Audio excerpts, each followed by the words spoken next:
One. ¿Qué pasa, campeones? And welcome to the Churros y Tácticas Podcast. It is Tuesday, the 10th of January.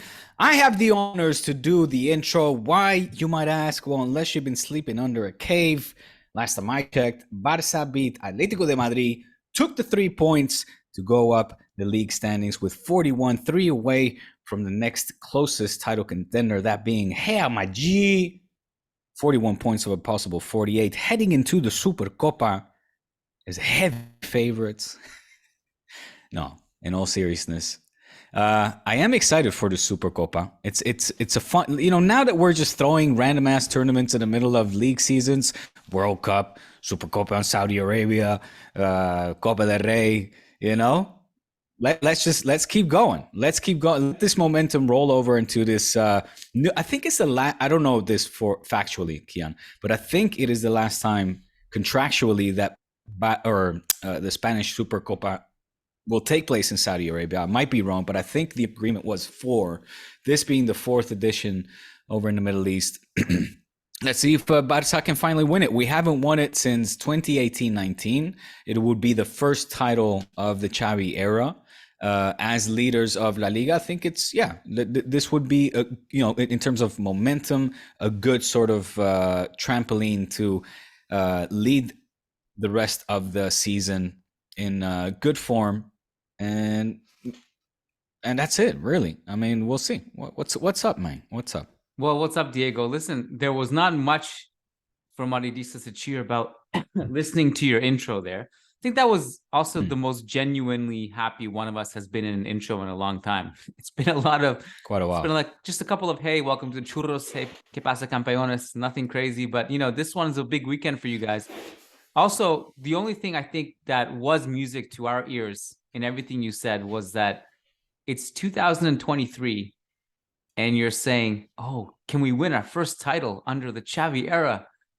The Supercopa, baby. Yep. That was nice. Yep. That was a nice little, a little bone for us you threw there. Thank you so much. So you'd rather not win the titles that are up for play. All you care about is the Champions League, right? Let's just address that. All you want is the Champions League. The rest is all meaningless. Give me one Champions League a year and nothing else. I'll take zero La Liga, zero Copas from now on. But then why even cover? Why should we even cover the rest? Like if La Liga doesn't matter. It's like training. It's warm-up. You practice the training sessions, and La Liga is like training session for the big games. Okay. Just book my ticket to Anfield, by the way. Only is in the Champions League. Those are the big games. In Atletico, Barça is not a big game. Villarreal against Real Madrid, that is. As far as friendly goes, those are the most important friendlies, I'd say.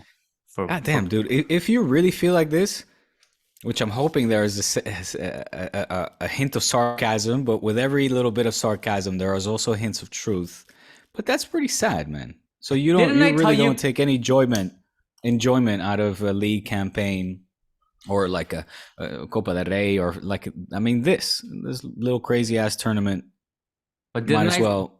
Didn't I say Clásicos don't matter when you guys beat us 4-0? You did.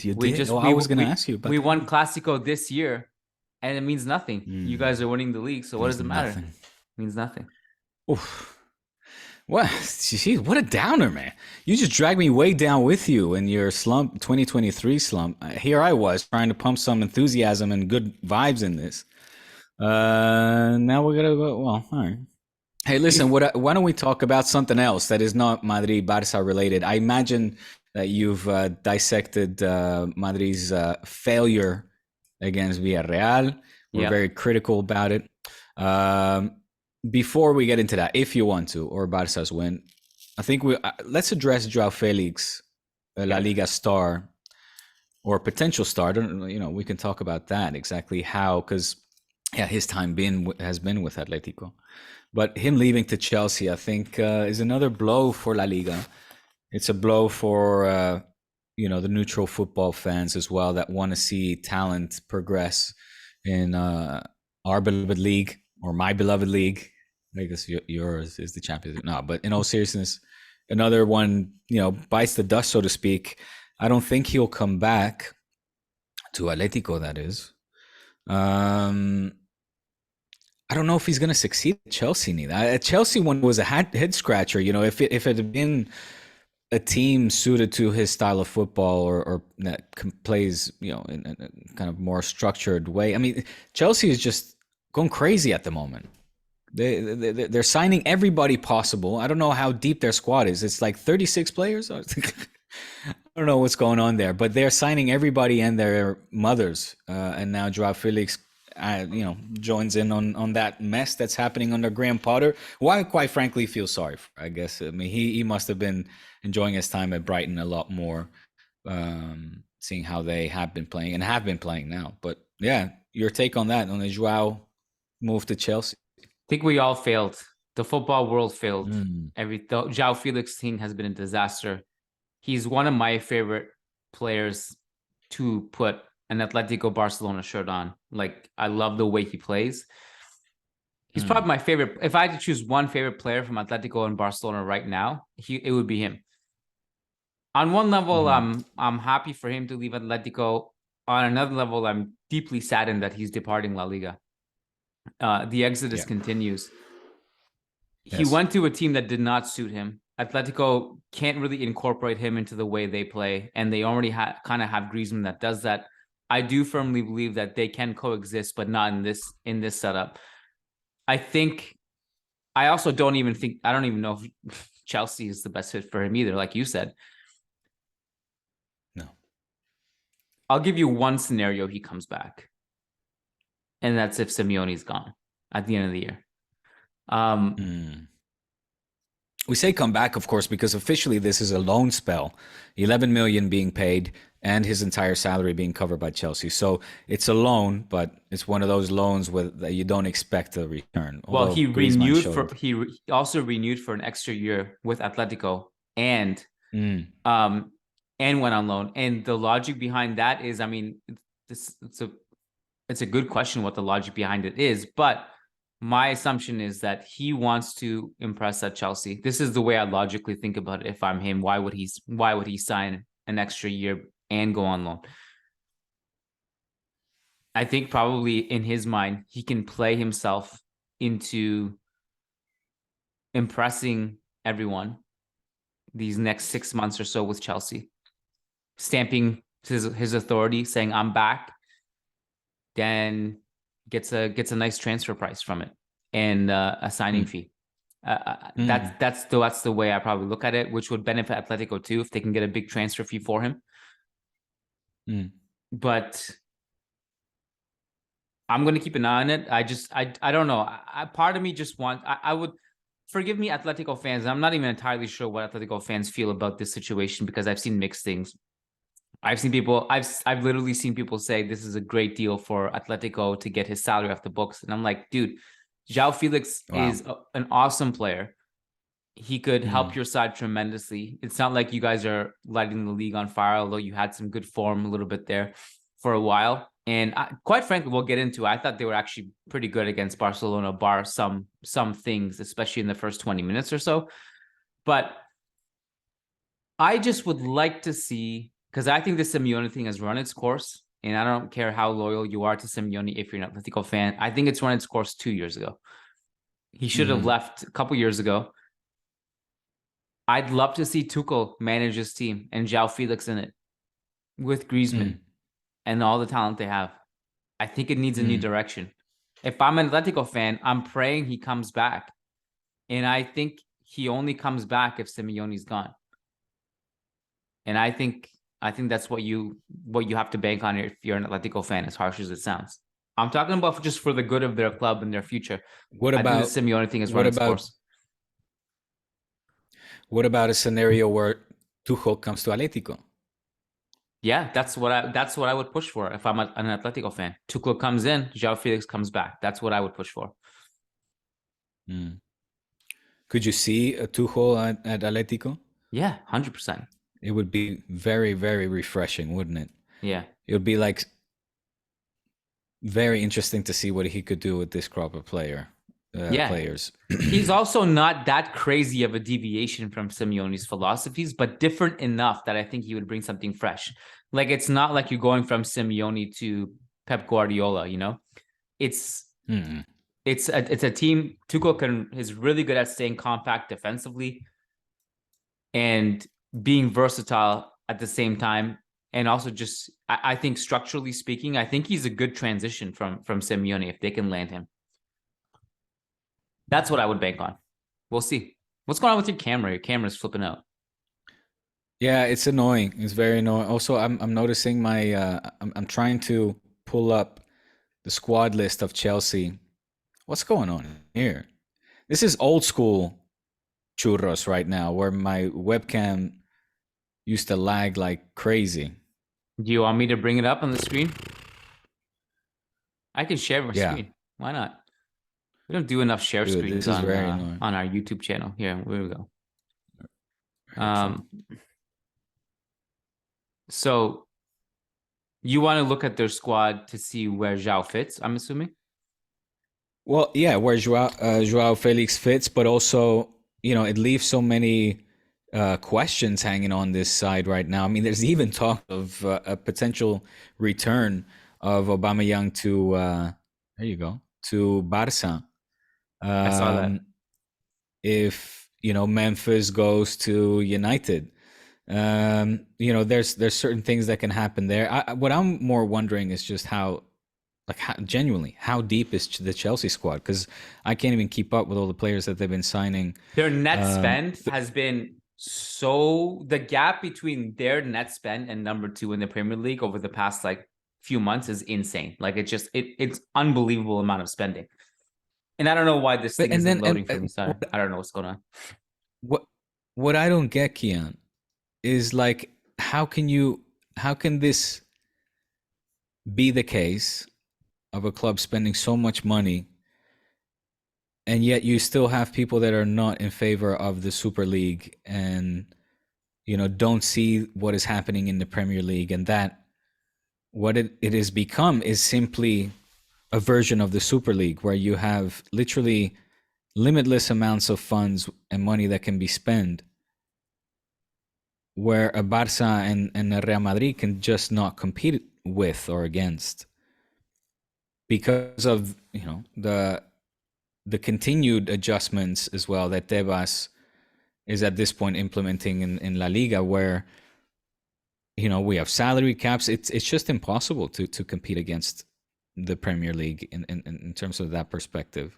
You have to keep in mind that Chelsea is not a team that needs, and I think this is part of wherever you stand on the Super League spectrum, whether you hate it or love it or somewhere in between.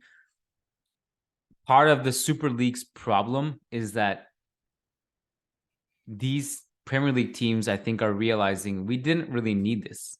We got oil money. They don't need it.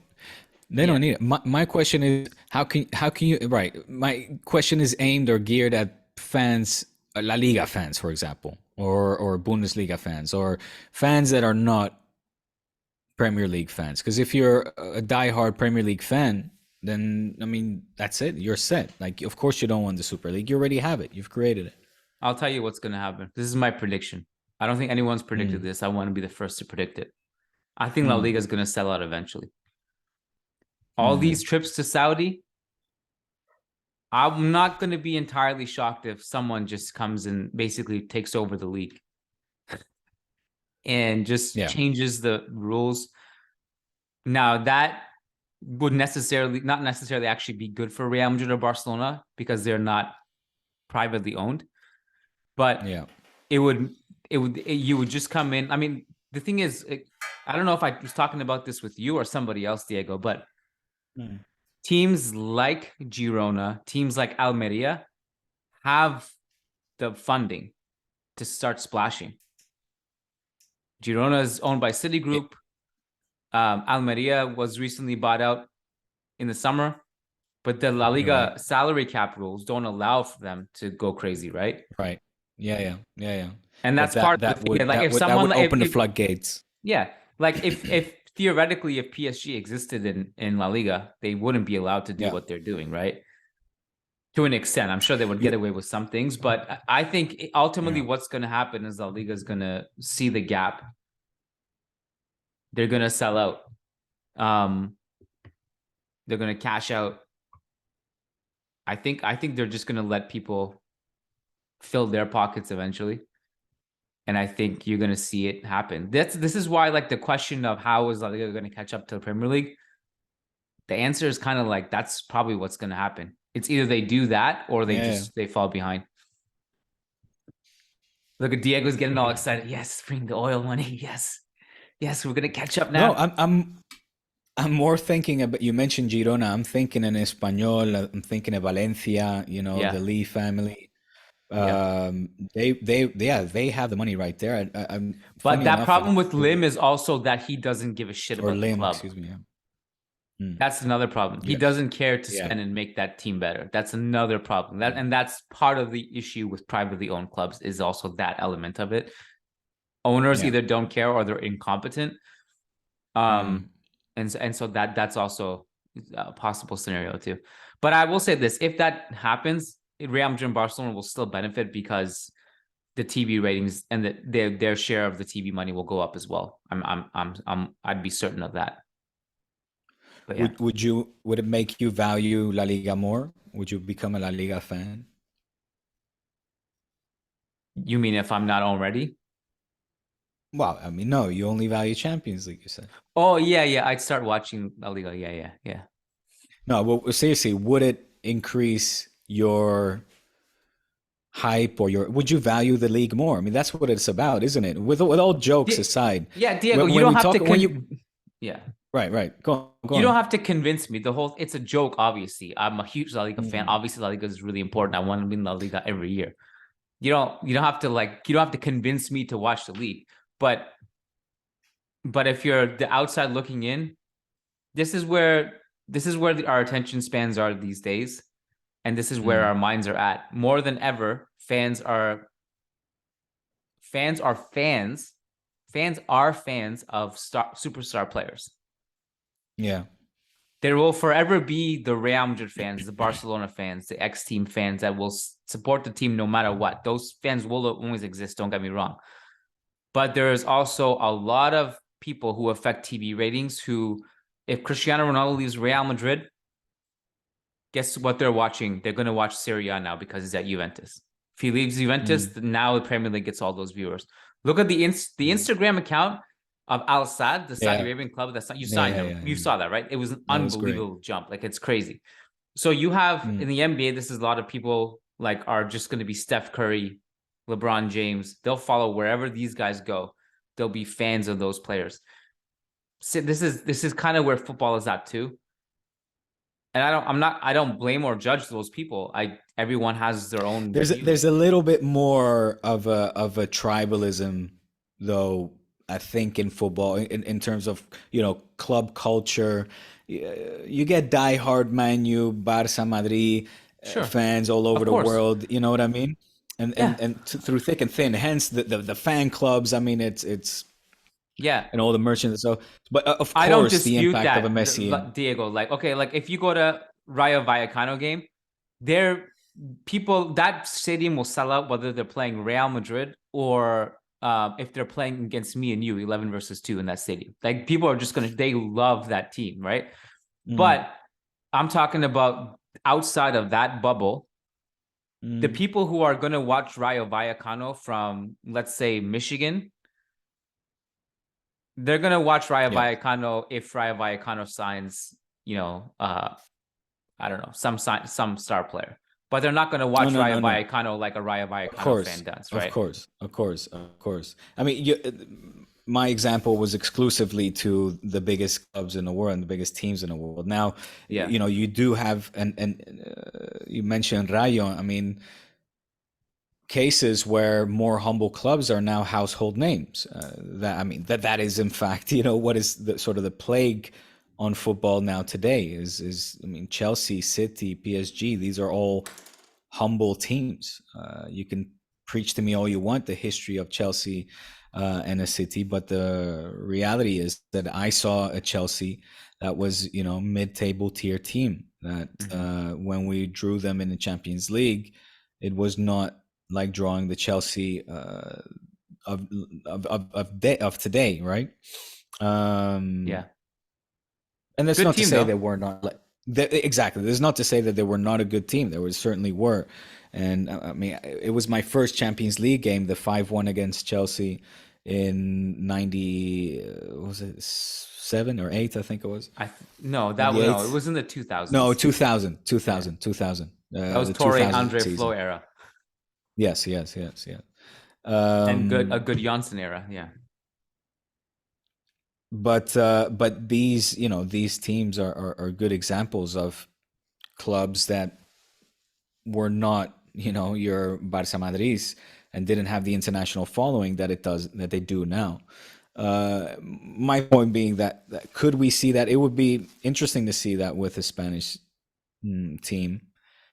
I think the potential is quite honestly there. I think I want La Liga to be more than Barça Madrid, and of course Atletico is in that conversation, is in that mix, but it's not what it was in the 90s, where you had Super Depor, you had Valencia, and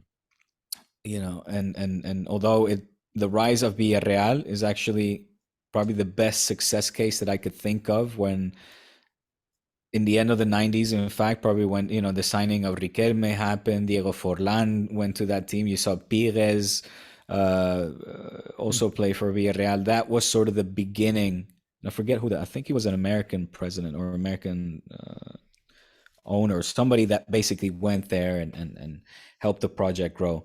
In any case, yeah, I mean, and it wasn't just like you listed all those teams, but it wasn't even just them. It was, Betis had some amazing players. Zaragoza had at one point Aymar and Ayala. Of course. And or was it Diego Milito? Sorry, not Aymar. Or maybe Aymar was there too. I can't remember. Diego Milito was what he played with Zaragoza. I was going to say Santander. Was it not Santander? No. Racing had Diego some good Milito, players too, though. I mean, for the longest time, Munitis was basically the Joaquin of La Liga. He was amazing to watch with Racing. Anyways, my point is, it's just like and you say 90s, but honestly, it wasn't that long ago, Diego, man. Like, it was like even up until 5 years ago. Yeah. Maybe like La Liga has been dominating Europe even after Premier League money came in. Really up until even now. Even despite because the scouting was great, the talent was great. So it's a very recent thing in terms of the quality drop off. Like, I would say 2 years ago, we had the brutal stretch where there was 0 goals in La Liga. They were just dried up 0-0-0-1. Like, in the top 5 leagues, La Liga had the least goals scored. That's kind of like a more recent phenomenon. But even when the money came into the Premier League at this level and at that pace, for the longest time, La Liga was still dominating Europe. It's true. It's absolutely true. If I'm completely sleeping on Sevilla, they are by far, but a massive success case. But remember, Mallorca had that was quite truly. They were in the Champions League. Osasuna was in the Champions League. Real Sociedad had that. I mean, different eras. Whether it was Xabi Alonso before him, it was remember they had a bunch of East Europeans, Vladimir Karpin and Karpin. Who was the other guy they had? You got a good memory. I mean, Karpin was the blondie. A lot of nostalgia gives me that memory because I remember every single star of the late 90s, early 2000s for that reason. Because it was nostalgia. Yeah. Deli Valdez at Diego at Real Oviedo. So many, man. I want to know the Diego Milito because he was a real nightmare as well. I mean, he was such a good goal poacher, such a good goal scorer. They had so many quality strikers in that era, from Diego Forlán that I just mentioned earlier as well, Eto'o at Mallorca. I mean, those games against Madrid in the Bernabeu where, he had you guys shook, almost snatching the La Liga away from you. I'll never forget images like that where he was, remember Eto'o asking for forgiveness in the Bernabeu after scoring, I think a brace, was it? Can't remember that one. And what I mean, I'm sure it happened. and Super Depor with Tristan with Mackay. You remember Mackay? Of course. He was quality. Yeah. Quality. So anyways, if Danielson at Betis. If this was Anyway. Danielson and Joaquin on the wings, I mean, that's crazy that Joaquin was there and then also here. That's crazy. So I think there are some things that I gotta admit La Liga is doing well.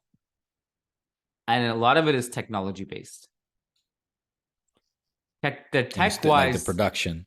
Yeah, the camera angles and some of the text they use. Like, did you see Xavi on the hologram? That was incredible. Of course, I liked it. I retweeted it. Unbelievable. That used to be my studio. That's where we did. You and I were in that studio. I know. You virtually.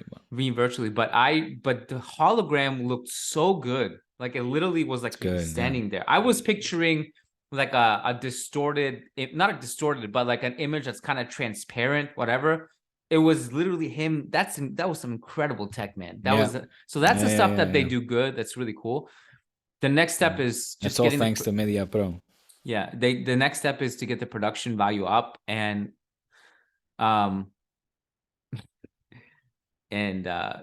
just figuring out how to increase the revenue. And again, like I said, what made you chuckle?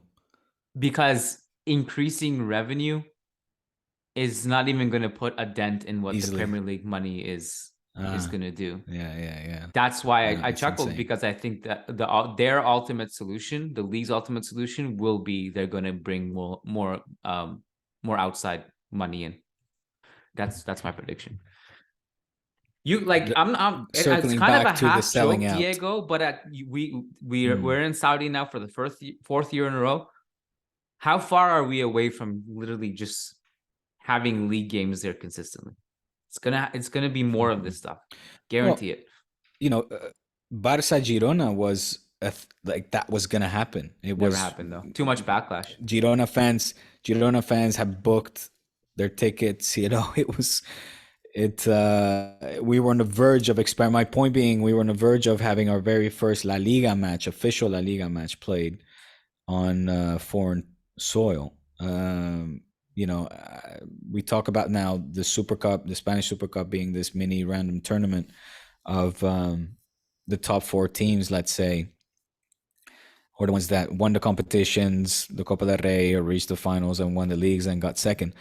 And creating this Spanish Super Cup, the idea behind it, you know, I don't mind. And we've had this discussion before, you know, whether or not. I'll give another prediction, Diego. Let me just say one thing, and I would like your take on this as well, because it's one thing hearing your Sepp Blatters and Javier Tebas talk about football is for the fans, let's say. Football's for the world. We want everybody to see this spectacle. We want everybody to get a chance to see the biggest stars, countries / clubs up close and personal, which is, I haven't read the latest publication, PR, let's say, communication. But I would imagine the reasoning for World Cups being in places like Qatar or the Spanish Super Cup taking place in Saudi Arabia is because of that. Let's be truthful and say it's all just for the money, right? Yeah. But is there a certain element in me that says, well, why can both not coincide or coexist? And why can we not have this tournament, mini tournament, Spanish Super Cup take place in Saudi Arabia if it is for the benefit of the clubs to, you know, generate more revenue and be more stable, have more purchasing power, be more competitive against the, in this case, English clubs who, you know, have now built up a very serious lead and have a stronghold economically on broadcast, you know, on everything, on money, on the game of football. I would say all the stars are flocking to England, and there's just no stopping it. There's nothing to do against that. As you said, I mean, you chuckled for all the right reasons. We're so far back that at what point do we have to justify, official competitions or tournaments, games being played on foreign soil for the money? Do you get what I'm going with this? I do. Okay, let me just say this, because there's everyone will have different opinions on this. A lot of people think there are ethical issues with this. A lot of people are okay with it, and that kind of depends on what your perspective is. And I'm not going to touch on the political reasons of it, but I think the other counter to it is the people in Spain are going to lose out a little bit on this, because Valencia no longer get to host Real Madrid in the Supercopa in the Mestalla, and that was the biggest. That was one of the biggest arguments for Girona fans too, is that now they get to maybe go to the game, some of them. And that's some of the games on home soil. This is a domestic competition. There's arguments there. You mentioned Saudi and all that tournament.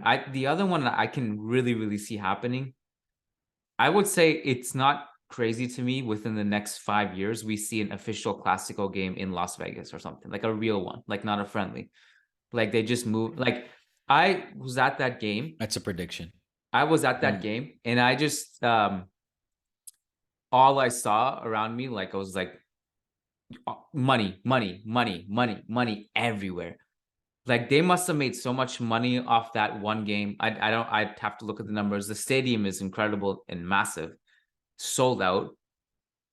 And people who are going to be in Vegas for a game, they will pay obscene amounts of money for a game like that. And so I could see it happening. I don't know. And again, this is like, how do you decide what happens?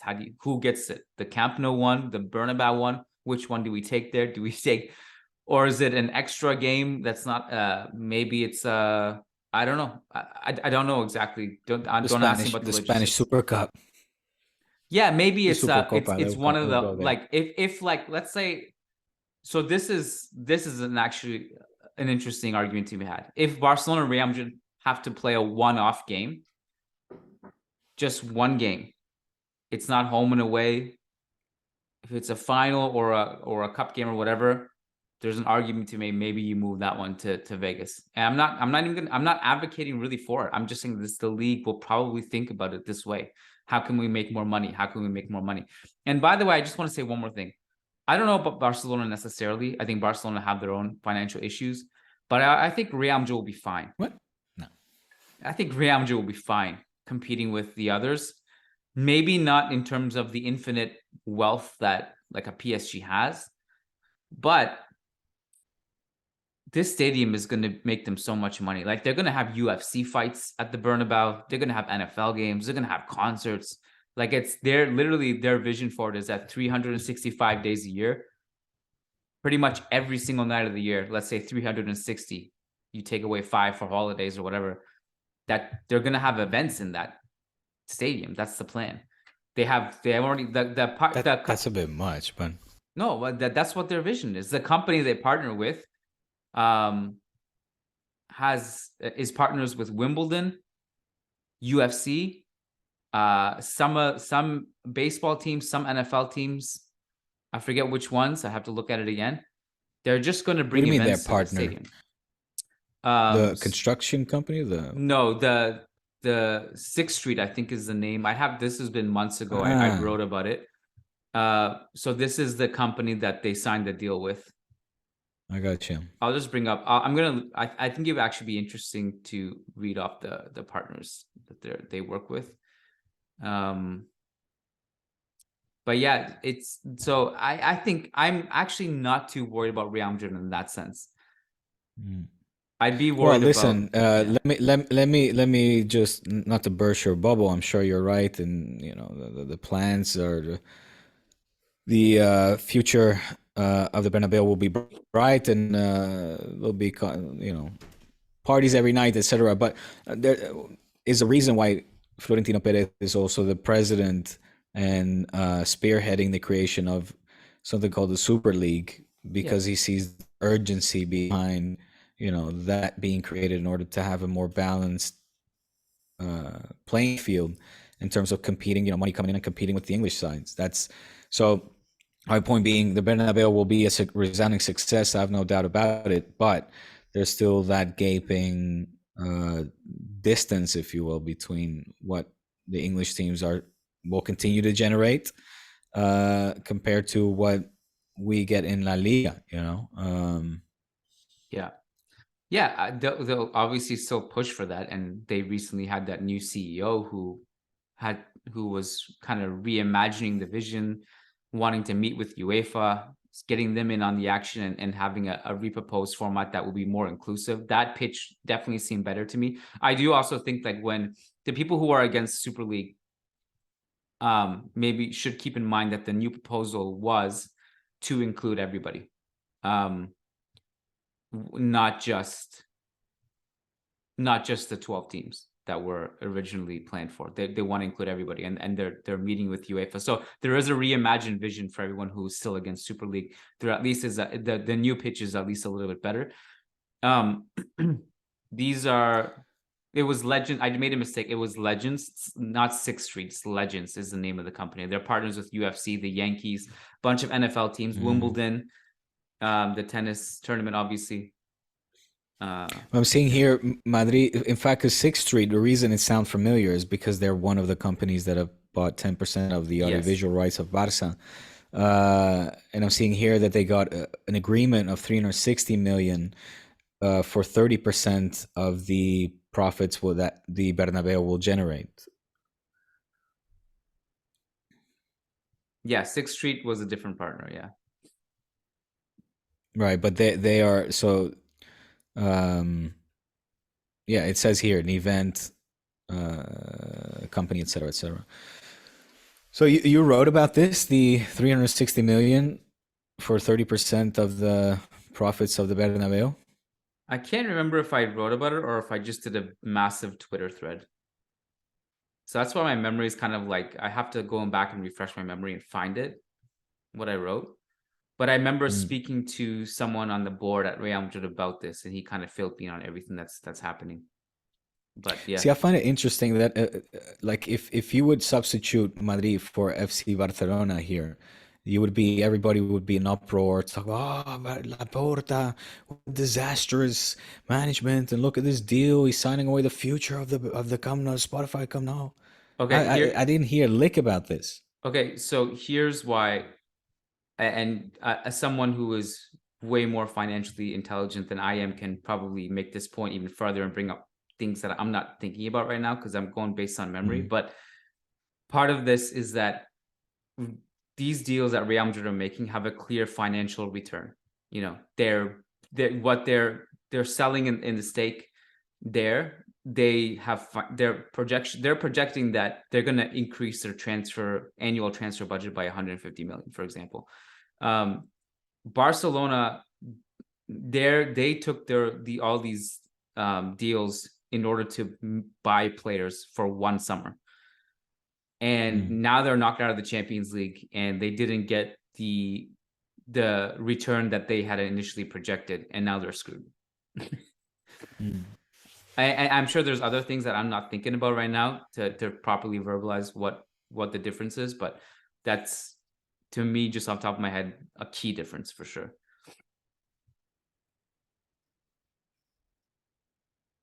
I'm sorry to make you sad. No, it's not if you say so, but like, I mean, I don't, again, when it comes to finances, it's not on my A list of strengths, so to speak. So I'll take your word for it. Again, this is the first time I actually read about this, so it's catching me a little bit off guard. But just at first sight, again, for me, you substitute a few names here, and the backlash would have been severe in the press.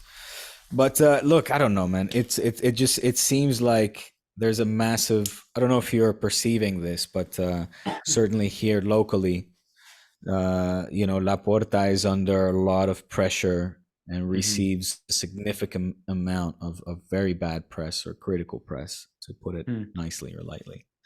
And at a certain point in time, and because of the magnitude as well of the media outlets and at a certain point in time, these things start to sort of, I guess, itch at you, or if you want to call it doubt, create some doubt, or at least you'd rather just work in peace and focus on football and know that everything is fine in other areas.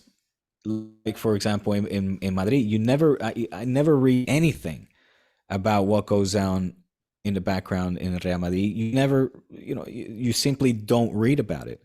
When was the last Florentino Perez did a press conference? Laporta is in the news all the time. Is doing interviews every fucking day, whether it's with Cadena Ser, whether it's passing through studios, it's every day. This guy, whether it's at launch of a documental, and again, maybe I'm wrong. Maybe it's because I work for the club's communication or broadcasting company that I report on this obviously on a daily basis. But as far as I'm concerned, I never see Florentino anywhere, and it must be nice to be working under those conditions. It's a good thing for him, for Madrid, I guess for the fans as well, because it's just there's never a light shed on it. What actually is happening behind the scenes, or what's going on, or articles like this just pass by without any sort of I guess questioning. But it also goes to show, from my perspective, and I'll let you talk about Zizou. There's a lot to talk about him as well.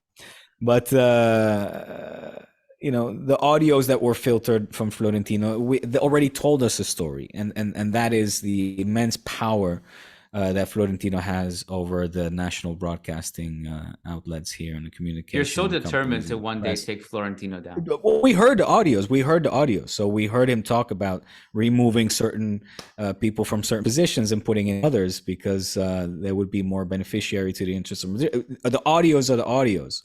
And the audios don't lie. We can post them on another podcast. I don't have them here up for grabs, but I'm sure Managing Madrid did a fine job.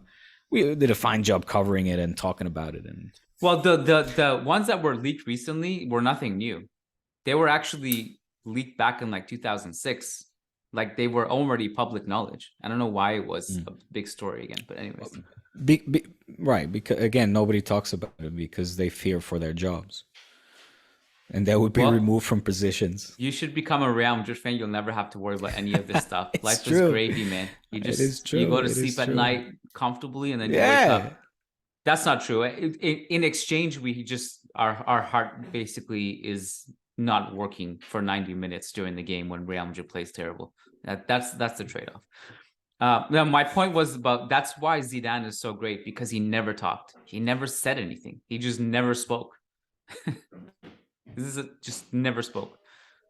So there was nothing to write. There was nothing like, oh, he said this or he did this. Just did not speak. So how, switching gear here and topic, now that you mentioned Zizou, did you follow what happened with him and the president of the French Football Federation? Yeah, of course. Of course. Yeah. He's an old man. What the hell? Man, thinking why talk like this? Is there anything? I'm asking this out of sheer ignorance, perhaps, or maybe I'm even. But what happened between these two people? Is there bad blood? Because why would this gentleman talk so despicably about a legend like Zizou? Who knows? Other than stupidity, idiocy, nobody knows then. Just and quite frankly, from all the things we've read, he's a disgusting person.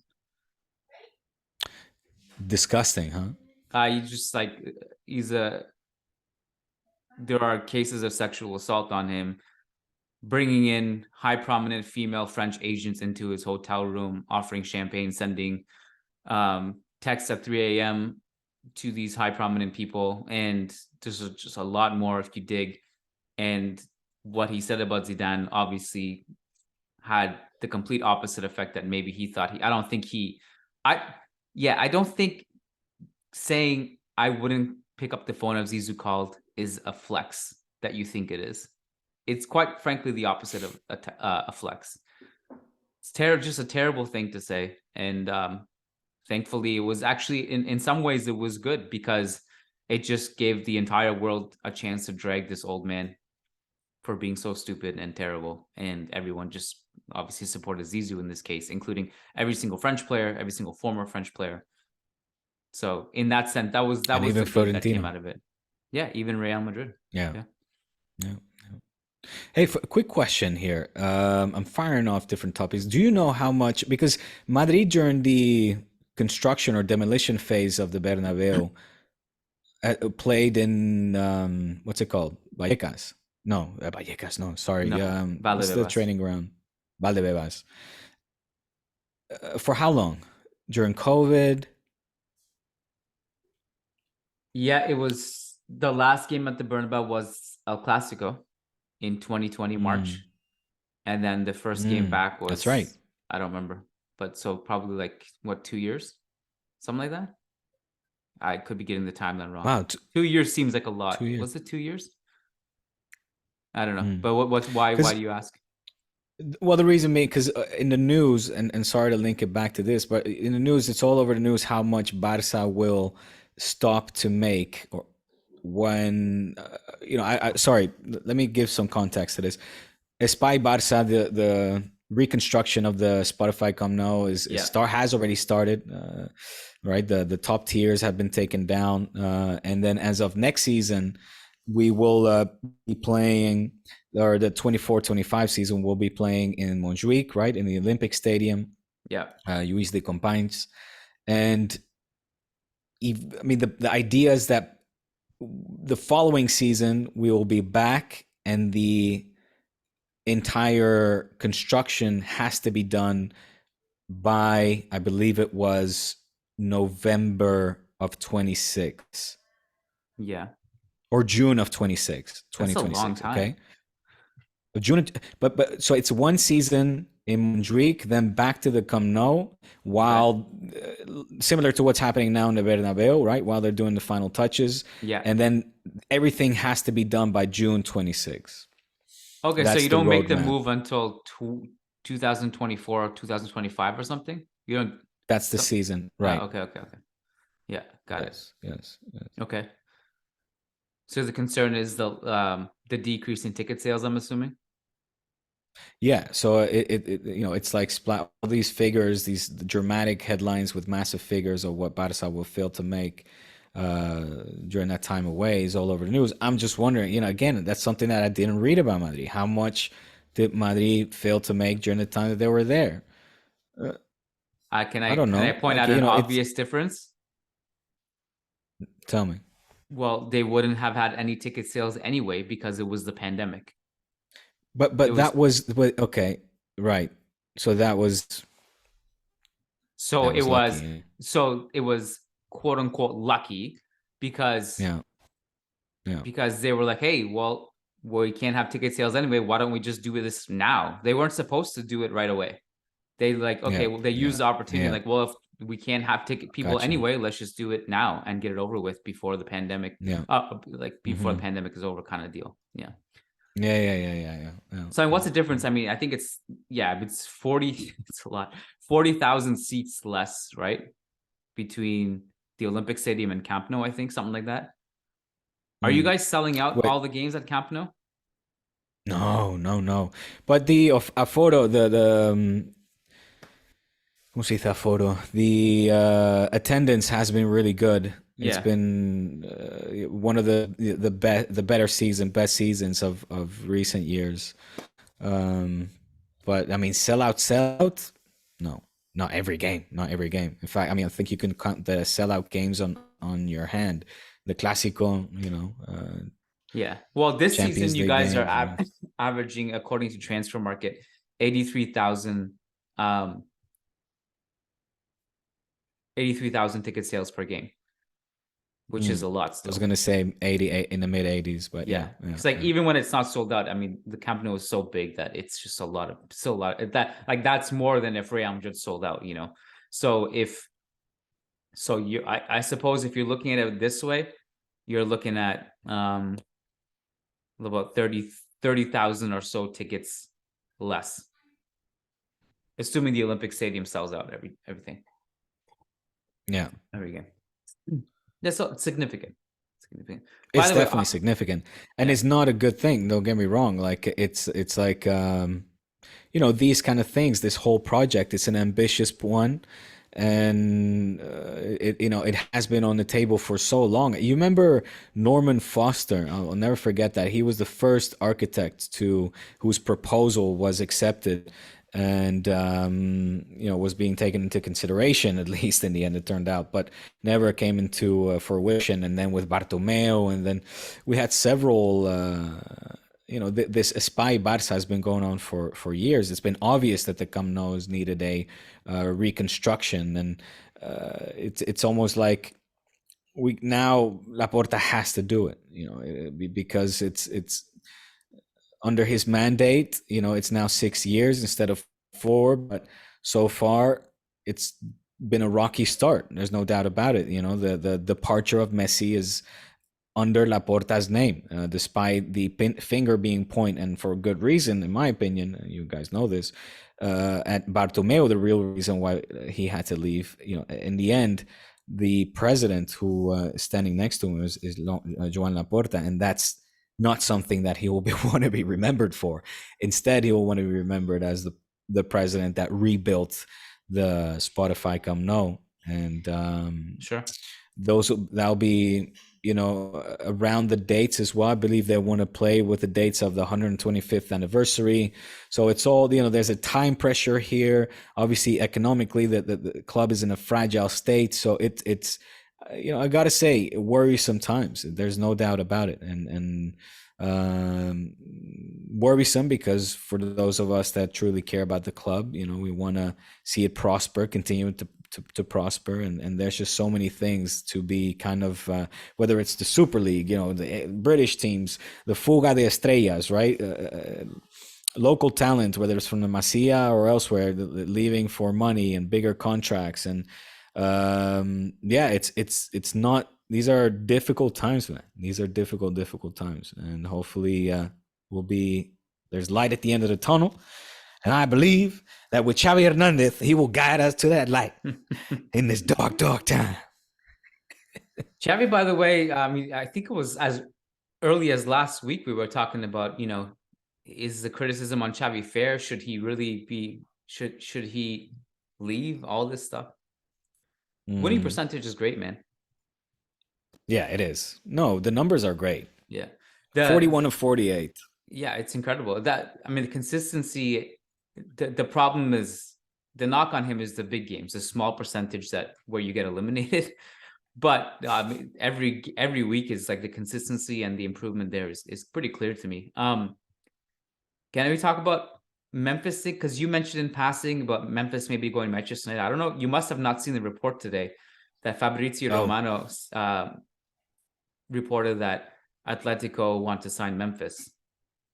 I did see that. Okay. But yeah, I did see that. I saw the headline, I should say. It's not like I saw the report. So, but coming from Fabrizio, it's it has validity. Yeah. Speaking as, if you're Barcelona, can you explain why this would even make sense to just let him go there?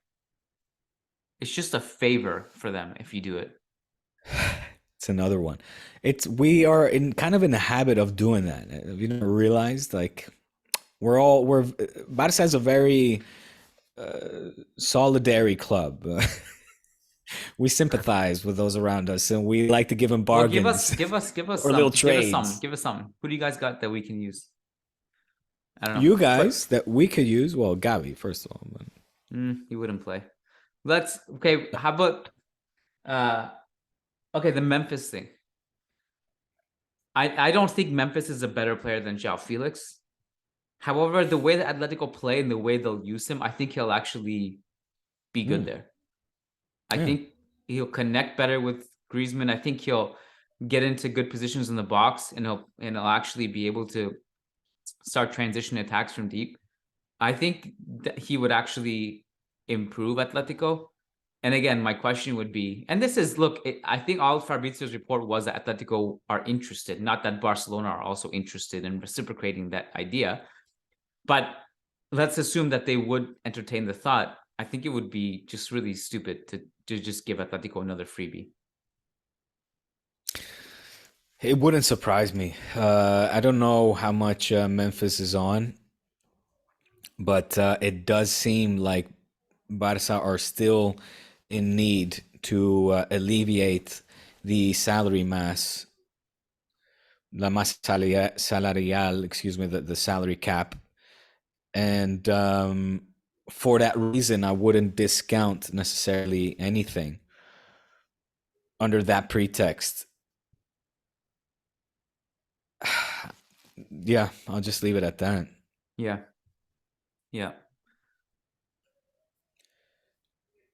We somehow... I think Memphis will be a good fit. In fact, if I'm really honest, I hope he does go there. And that is, I'm saying that because of my bias towards him being Dutch and my bias towards also rating him as a good player who can be very productive and efficient for you.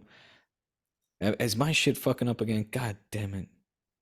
The important thing is your audio is coming through, and then that's the thing that matters most. But I know you have an agenda here. You're gonna say, Memphis is Dutch. I love him, want him to succeed. I know you just want to get rid of every single attacker so that Ansu plays. I like it.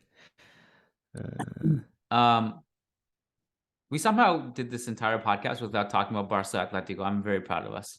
Very proud. Hey, I saw you so down. I did you a favor. I was like, I'm not gonna talk about this. He doesn't want to. Well, let me ask you a question that you would definitely ask me if Real Madrid won that game instead of Barcelona. Are you really happy with Barcelona's performance? How can you take those 3 points, you filthy animal? With that performance, you won without having 100% possession. Atletico missed 3 great chances.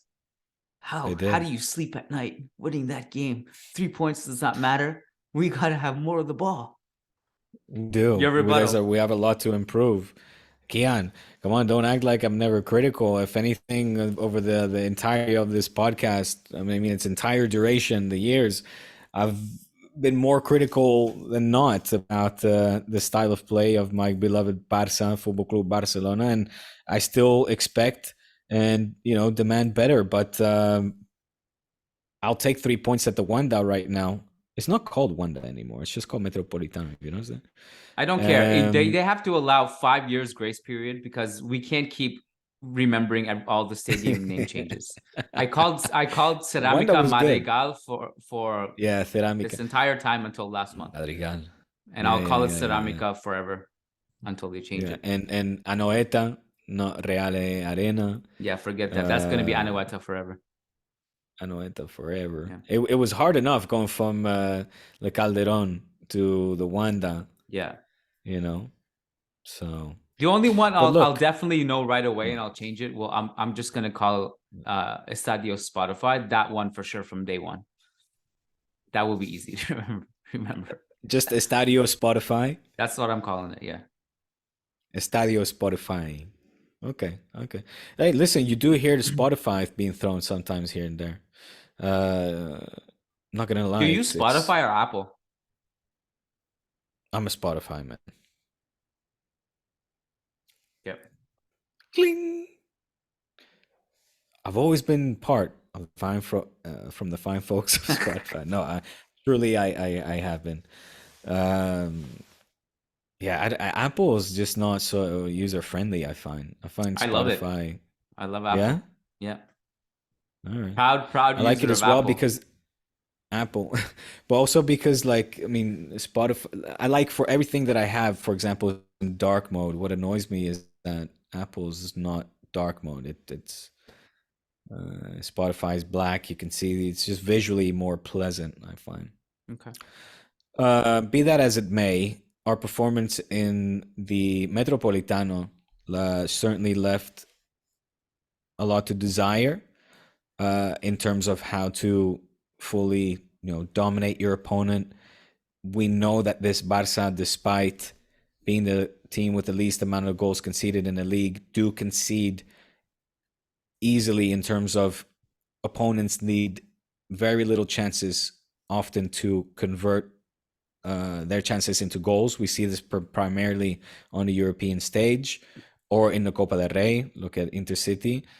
And quite frankly, I think that saying a draw would have been the right result is not a blasphemous statement. I think that would be accurate.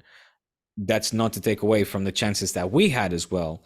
Pedri in front of Oblak, Dembele hitting the post, yet Christensen with a shot from, very far. It was an ambitious shot, not too much of a problem. But we had their chances. There was a side net for Dembus as well. And if it weren't for Araujo's fantastic defending performances, man, I'm happy we have him in the back here. And honestly, the gun. If you ask me, really, between who's your favorite, I don't know. I don't even know who to choose between Pedri, Araujo, and of course my weakness that is Ansu. Weakness and concern that remains Ansu as well. Araujo is just monumental, man. He's so big, such a key player for Xavi, and weren't it for him and his clearance, but more than that, obviously. But the front pages were the clearance of him keeping. Who was it that shot on goal? I forget. I think it was Griezmann. Might have been Griezmann. Griezmann, who's playing great, who gave good chances to Llorente as well. So draw would have been completely fine with me. So for that fact, of course, I'm happy with the 3 points, so we can create some breathing room in the league, Kiyan. It's the consistency you talk about. I'm happy to hear some good words regarding Xavi, because Xavi is being he's heavily scrutinized again by local media. Did you see that Josep Pedrerol is now signed for Sport? It was massive No, I news. didn't. Yes. And he's being sold as, the culé Josep Pedrerol. And it's like, it's such a piss take. Everybody here is incredulous. Incredulous? Can you say that? Does that mean he's not on Chiringuito anymore? No, he is. He will just make contributions and contributions and appearances. I think it's their attempt to basically, have more presence on social media. And clearly, that must be the thinking behind it. And yet Florentino will still run to that show with him for an interview at least once a year, instead of coming to Managing Madrid, who supports him. I love it. When are you getting him? You guys got to give Papa Flo, man. That's Papa for you. I saw that picture with you and Dad. Come on. Why is he not giving you a little love to Managing Madrid? You guys are so loyal. So loyal. Damn. Have you asked? Do you submit requests? How does that? I think we're too nice. I think what has to happen for this to flip, I think we have to just start being dicks. Like the guy who always got a question, who pissed off Zidane every press conference. Maybe if we just start pissing everyone off, we'll get. Maybe they just want. I don't know. Maybe we just need to start being mean again, or being mean. Anyways. What were we talking about? Because then your accreditation will get taken away, and you won't be able to. Theirs doesn't get taken away, so maybe it doesn't matter. Who's theirs? Like all these people, like Goal and Chiringuito. Goal love it. They sucked it. That is Chiringuito is Real Madrid TV. How are they gonna get accreditation taken away? Well, I'm saying they definitely don't hold any jabs at the club or the players. Are you kidding? When is Madrid being fired at by these outlets that you just mentioned? Never. How about Vinicius, like 3 months ago? Bro, we talked about that. And we talked about how that could potentially be sort of Pedrerol getting the okay from Florentino so that Vinny maybe chills down a little bit. Look, dude, are we seriously going to pretend that Florentino never said all these things about, all of the legends and stars that passed through Real Madrid? Florentino Perez has a very critical view of the players that play for Real Madrid, and he would like them to behave and act in accordance to a certain, rules or standards or a certain way. I mean, he had very choice words from Jose Mourinho to Ronaldo to Raúl, Roberto Carlos, everyone. Ronaldo. Okay, well, Figo. my question is, because I don't watch that show, are you telling me that show never criticizes the club? Never. They only criticize the players. Yeah, never the club. I'll take your word for it. Never, Kiyan. I kind of find it hard to believe because I don't watch it. I promise you. Certain players, yeah. Never the club. In 10 years, there's going to be Clásicos in Vegas, and Managing Madrid's going to be sitting down with Florentino Perez. That's my prediction. Yes. Me and Flo are going to be smoking and we'll have cigars, a churros in the post game, playing poker. And we will have a churros in the post game, and 30,000 people will attend, chanting our names, booing me as I walk on stage. The necessary evil. Exactly. Well, we'll have something to look forward to then. I got to talk to you off air, but I'll be in Barcelona in March, I think. So we could do something. I did want to say a couple of things about Barca Atletico. Nothing crazy because I think people will get bored of it, the nerdy stuff. But I thought the first 20 minutes or so were pretty impressive from Barcelona. Like everything that happened after that, was Atletico. Atletico were the better team, but yeah, I thought it was interesting to see the fluidity of Barca's midfield and attackers. Like it was hard for Atletico, I think, to adjust to that and keep track of where everyone was. De Jong and Pedri were switching spots. You had Balde basically being a left winger in that game, and they were playing so well on the left side and they would just switch it to Dembele wide open every time, and Atletico had no answer for it. Eventually, I think, obviously it went the other way. Atletico were better, but the first 20 minutes were interesting, at least, and impressive from Barca. So I just wanted to get that out. Where do you stand on Dembele? Where do you stand on Dembuz? Are you same as I always have said about him, is that he has the potential to be like basically Messi or Faubert in the same game, where you just don't know. I think his decision making could improve, but he's capable of he's capable of some things that are incredible that few can do, but it's kind of unpredictable with him. From a pure talent perspective, it's insane how good he is, but his decision making has always been a little bit off and not consistently good. Put it this way, if he's running at let's say Dani Carvajal in a Clásico, I'm both terrified and optimistic at the same time. Half of me is like, oh shit. The other half of me is like, yes, take it from him and counterattack. I just don't know. He's great and terrible at the same time, but mostly great. I think the numbers don't lie to you. I mean, he generates a lot of chaos in a high volume of opportunities and take-ons, which I think is ultimately it's a positive thing, and I think he's really good. Yeah. I don't know. Look, it's I know where I stand, and the numbers speak for themselves, as you said as well. They don't lie.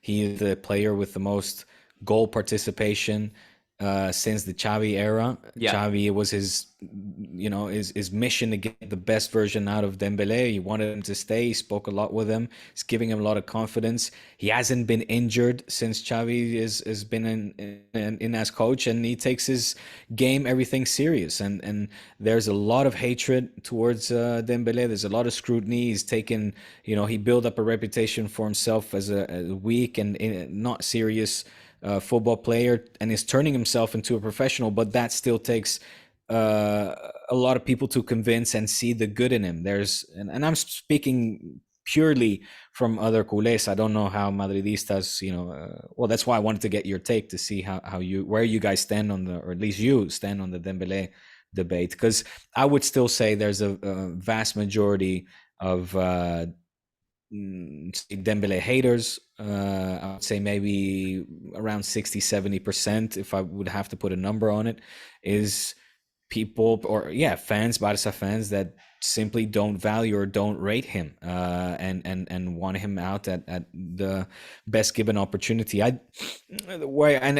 bring it up as well because I was asked about it from one of our listeners, Kiyan, on the Friday pod, the Patreon pod, or it turned out to be the Saturday Patreon pod.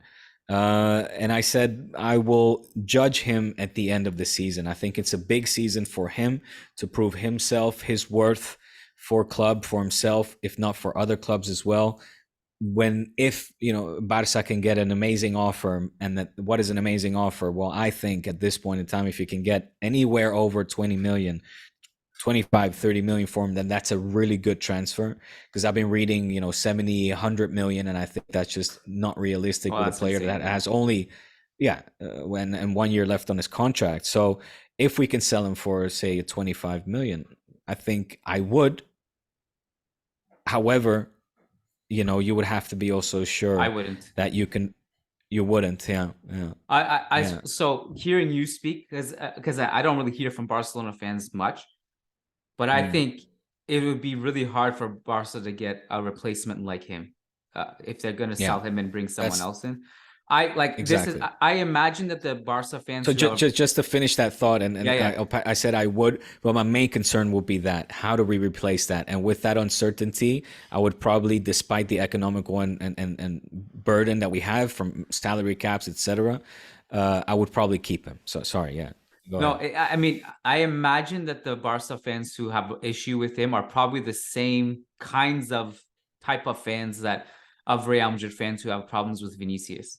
I think people generally don't understand how important it is to have someone with that talented just generate a high volume of things happening, because these players like Vinicius and Dembele, they will do a lot of damage, but also make a lot of mistakes at the same time, partly because it's a high volume of attempts. Which means the more you attempt, the more you succeed, the more you fail. That's generally how it goes. There's so much data behind the best players in the world are those who have high volume of shots and high volume of dribble attempts. If you go to any game and average it out this season, the players who had the most shots and the most misses are players like Mbappe, Messi, Cristiano Ronaldo, Luis Suarez. You need the high volume. And that's why I always think one of the most underrated stats in football is volume of shots generated. Right. I always look at there are games where Benzema misses a bunch of chances, but he has 7 shots in the game. And I think it's a good sign. I think that's a good thing. If you look at the data too, and this is something that's interesting. I'm reading Ryan O'Hanlon's book right now. It's called Net Gains. It's about data and stuff. And he has some studies cited in that book where he's talking about the best players in the world are basically the ones who shoot the most, because football in the end is a game of math. Basketball. Yeah. It's a game and of you math. Hear basketball coaches have the same speech, the same rhetoric that you are having now to their superstars. They're like, I want you to shoot. You just keep shooting. I don't care if they don't go in. Yeah. It's math. It ultimately comes down to that's what it is. It's a little bit easier to measure in basketball because there's only 5 players and you can kind of understand what's going on. Football, there's so many things going on. It's harder to measure. But yeah, in the end, you want the best teams are the ones who generate the most chances, really. And so that's why that debate becomes a bit tricky, because now you're starting to think, okay, for example, the way that Real Madrid won the Champions League last year, they weren't necessarily the team that was creating the most chances, but they were the most efficient. The sustainability of that model, we've talked about it. It's hard, right? It's hard to replicate, but then you have to bring in all this new immeasurable stuff like psychology and mental fortitude. Why is it that Manchester City are basically the poster of this? They generate so many chances and win so many games, but then there's 1 or 2 games a year where they just can't be efficient like the other team. And then so that's that. I think there's another part of this that can't be measured. It's a psychological element, of so or maybe it's just pure coincidence that in the biggest game of the year they can't get it done, but in the 99% of the games they can. It's a really fascinating discussion to me. It is. But yeah, it is. bottom line is, I It's think Dembele is underrated for that reason. He generates a lot of opportunities because he's so talented and unpredictable. I think that's invaluable if you're Barca. I think you may not understand what you have till it's gone with someone like him, I think. Yeah. And it's a lot. I mean, you're talking 9 goals, like 22 assists, I believe, or 21 assists since the Xavi era. Let me reiterate that. So, but how do you replace that? And given the good chemistry as well, I think that's very important. The trust that he has perceived of Xavi and his willingness to get his act together as well. People say, in the World Cup he was lousy. I don't care what he does with France, quite honestly. I just care about Dembele and Barca and what he's giving to this club and this current team. And that's, as you mentioned, a lot. If you want to argue finances and necessities, that's a conversation to be held.